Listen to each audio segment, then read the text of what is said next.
மாணவர்கள் அனைவருக்கும் வணக்கம். நாம இப்பொழுது பார்க்க இருக்கிற பாடப்பகுதி செய்யுள் இலக்கியத்துல நாட்டுப்பற்று பிரிவுல இரண்டாவதாக இடம்பெற்றிருக்கக்கூடிய நாமக்கல் கவிஞர் எழுதிய தமிழ்நாடு எது தமிழர் யார் அப்படிங்கிற பகுதி. வலைவீசு ஆசிரியரும் என்று தொடங்கக்கூடிய பாடல். இந்த பாடல் என்ன சொல்லுது அப்படின்னா, இப்போ ஒண்ணும் கிடையாது. இப்போ இங்க நிறைய வளங்கள் இருக்கு, சரிங்களா? நிறைய வளங்கள் இருக்கு. இந்த நாட்டு மக்கள் வந்து எப்பயும் யார் வந்தாலும் வரவேற்கக்கூடிய பண்பு கொண்டவர்களாக இருக்கிறார்கள். இப்போ மகஸ்தனிஸ் ஒரு விஷயத்த சொல்லியிருக்காரு. என்ன அப்படின்னா, தலைவாசல் கதவுக்கு பூட்டு இல்லாத தமிழ்நாடுன்னு சொல்லிட்டு. அப்ப இந்த விஷயத்த ஒருங்கிணைக்கிறாரு. எப்படி அப்படிங்கிறத நான் அதாவது எழுதுகிற ஒரு பாணியில சொல்றேன் பாருங்க. ஆசையை தூண்டக்கூடிய வயல்களினாலோ மற்ற வளங்களினாலோ விலைவாசி குறித்த எந்த கவலையும் இல்லாமல் விருந்தோம்பலை எதிர்பார்த்து காத்திருக்கும் விருப்பத்தாலோ தலைவாசல் கதவுக்கு பூட்டில்லாத தமிழ்நாடு என்று மகஸ்தனிஸ் புகழ்ந்துரைத்த நாடு இந்த நாடு அப்படின்னு தமிழ்நாட்டுக்கு ஒரு விளக்கம் தர்றாரு. சரிங்களா? அதாவது வந்து இங்க இருக்கிற வளங்களாலோ விருந்தோம்பல் எதிர்பார்க்கும் எண்ணத்தாலோ தலைவாசல் கதவுக்கு பூட்டில்லாமல் அந்த நாட்டை வைத்திருக்கிறார்கள் என்று மகசரீஸ் புகழ்ந்துரைத்திருக்கிறார் என்று ஒரு விளக்கத்தை அவர் கொடுக்கிறார் இந்த பாடலாசிரியர். அடுத்து இரண்டாவது, பற்று ஒழித்த பெரியவர்கள். இரண்டாவது பாயிண்ட், பற்றே இல்லாத பெரியவர்கள் ஒரு விஷயத்த சொல்லியிருக்காங்க. என்ன அப்படின்னா, கற்றறிந்த அரசர்கள் அரசாட்சி செய்த சரித்திரம் நிறைந்த நாடு இது. கற்றறிந்த அரசர்கள் ஆட்சி செய்த சரித்திரம் கொண்ட நாடு இந்த நாடு.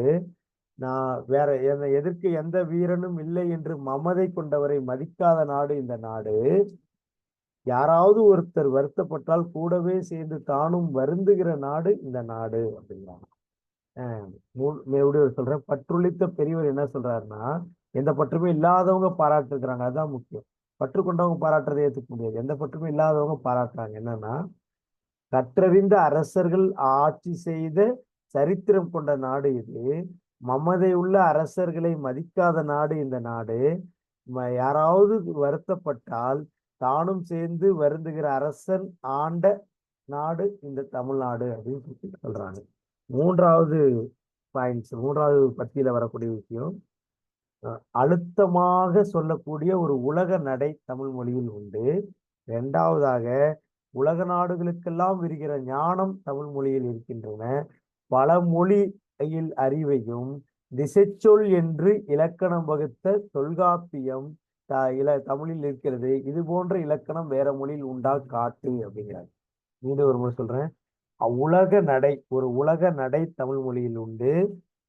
உலக நாடுகளுக்கெல்லாம் பறந்து விரிகிற ஞானம் அறிவு தமிழ் மொழியில் உண்டு. பல மொழிகளிலும் பல நாடுகளிலும் இருந்து வரக்கூடிய சொற்களை எல்லாம் திசைச்சொல் என்று கூறி அதுக்கு இலக்கணம் வகுத்த தொல்காப்பியம் பிறந்த நாடு இது. அது போன்ற ஒரு இலக்கணம் வகுத்த நாடு உண்டா காட்டு அப்படின்னு சொல்லி கேட்டாங்க. சரிங்களா? ரைட். அடுத்து நாலாவது பத்தியில வரக்கூடிய விஷயம், வேலியிட்டு தமிழர்கள் வாழ்ந்ததில்லை. வேறு எவரும் நுழையாமல் வேலியிட்டு தமிழர்கள் வாழ்ந்ததில்லை. கூறுபடும் பல நாட்டார்களும் கூறுபட்டு வாழக்கூடிய பல நாட்டார்களும் வெவ்வேறு இடத்துல பிரிஞ்சு பிரிஞ்சு வாழக்கூடியவங்களோடு இங்க சேர்ந்து வாழ்ந்தாங்க. பல மதங்களும் மருவி தமிழர் என்று ஒன்றிணைந்த நாடு எங்க நாடு அப்படின்னு சொல்லி சொல்றாங்க. 3 பாயிண்ட் சொல்லியிருக்காங்க. மீண்டும் ஒரு முறை சொல்றேன், வேறு எவரும் நுழைய முடியாமல் வேலியிட்டு தமிழர்கள் வாழ்ந்ததில்லை. ஒண்ணு, பல நாட்டுல பிரிந்து வாழ்ந்தா கூட இங்க தமிழர்களாக ஒன்று கூடி வாழ்ந்த நாடு இந்த நாடு. பல மதங்களும் மருவினா குறைந்து போய் தமிழர்களாக ஒன்றிணைந்து தமிழர்களாக எங்கள் உள்ளம் கலந்தது எங்கள் நாடு தமிழ்நாடு. தேறி மனம் தெளிவடையும் தமிழர்கள் குணத்தை தெய்வம் பாதுகாக்கும் அப்படிங்கிறார். இதுதான் வந்து நம்ம பார்க்க போறோம். அதாவது தமிழ்நாடு எது தமிழர் யார் அப்படின்னு சொல்லிட்டு, இதுல தமிழ்நாடு எதுங்கிறது மகஸ்தனிஸ் தமிழ்நாடு எது அப்படிங்கிறதுக்கு, அரசாண்ட நாடு அரசர்கள் எப்படிப்பட்டவர்கள் அப்படிங்கிறதுக்கு தமிழ்நாடு தான் அதை சொல்றாங்க. ஃபர்ஸ்ட் 2 தமிழ்நாடு, அடுத்து 2 தமிழ். அப்படி கூட தலைப்பு கொடுத்து எழுதலாம். தமிழ்நாடு அப்படிங்கிறது அடுத்த 2க்கும் தமிழ் மொழி. சரிங்களா? சரி, மாணவர்கள் காணொலியை பயன்படுத்திக் கொள்ளவும். நன்றி.